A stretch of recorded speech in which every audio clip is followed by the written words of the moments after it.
we're talking about is foreign address. Why are we talking about foreign address? Title 28, United States Code 1746, Part 1 and Part 2, talks about within the United States, which is domestic, territories, possessions. Under the laws of the United States of America is without the United States.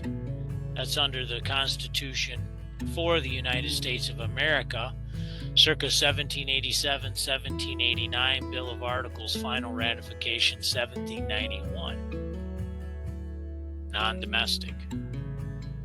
Again, domestic, within the United States, possessions and territories. That's under the Second Constitution, February 21st, 1871. So Title 1 through Title 54, which are basically statutes, codes, rules, regulations, ordinances, zoning, all that stuff, all that applies to fictions. All those fictions are within the United States jurisdiction, which is the District of Columbia.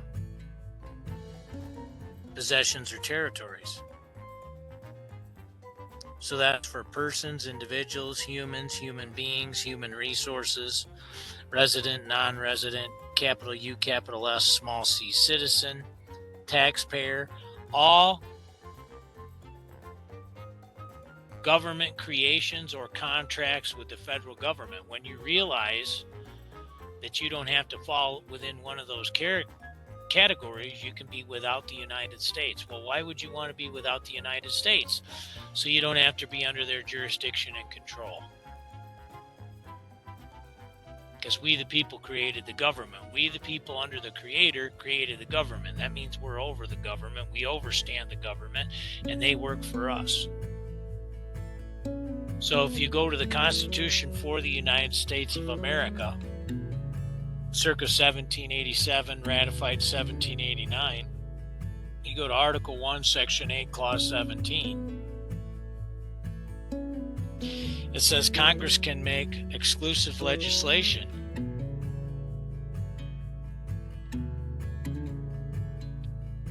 for the United States, the 10 square mile area, the District of Columbia.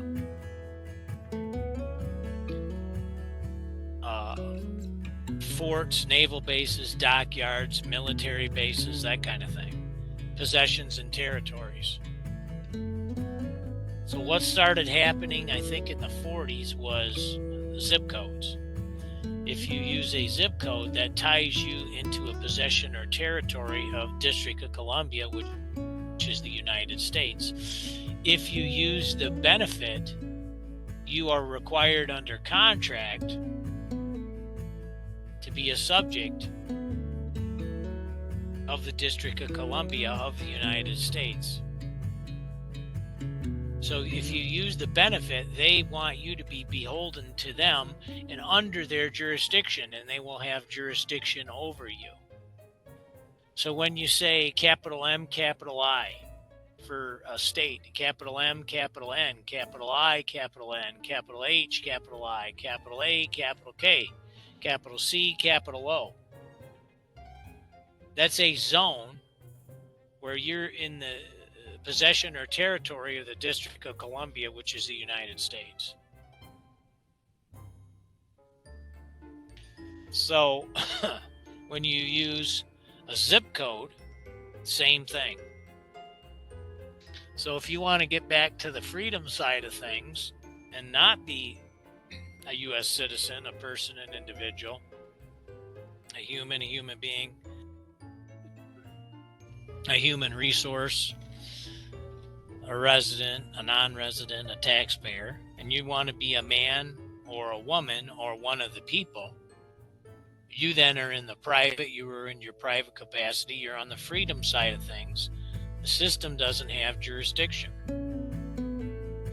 But if you have all these adhesion contracts, elected to pay taxes when you filled out your first tax form, driver's license, marriage license, filed for the draft. Then those adhesion contracts, they assume and presume you're part of their system. That you're under their jurisdiction, you're under their control, you're under their authority. So you have to choose what you want to do to unravel that mess. That's a choice that you have to make. You entered that via not knowing or ignorance, so it's your choice to back your way out of that. One of the ways of doing that is having proof in and on and for the record that you have a foreign address. Foreign to what? Foreign to the United States, foreign to the District of Columbia, foreign to their jurisdiction and control and authority over you. So now we're going into another realm. We're getting into law. So if you don't want them to have jurisdiction or control or authority over you, that means you're going to have to prove that you can self-govern.